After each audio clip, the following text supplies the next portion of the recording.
Have you ever asked yourself, why am I the way that I am? Like, what makes me, me? This is Tad Fulford with Rise Up in Real Estate, and today I want to tell you 3 things that you've got to take into consideration if you want to know exactly why you are the way that you are. They're very simple, but they're profound, and I want you to think about them.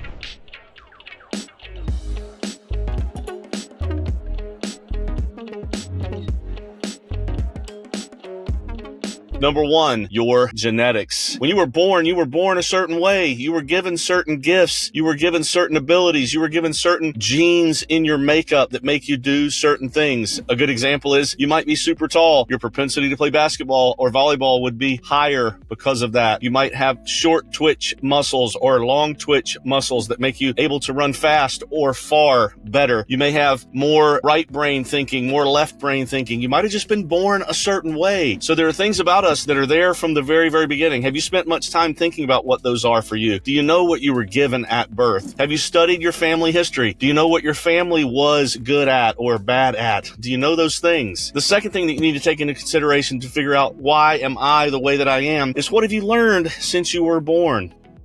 What have you learned through experiences? What have you learned through school, through relationships, through jobs, through trips, through all the things that you've done? What have you gained since you were born? How were you raised? How many siblings did you have? How many jobs have you taken? What kind of education did you get? What kind of church did you go to? All these things will shape the way that you think. What part of the country or the world do you live in? That shapes the way that you are. So you're born a certain way. You learn certain things. And the third thing that I want you to take into consideration, and that's really the reason I'm doing my video today, is the people that you surround yourself with shape who you are.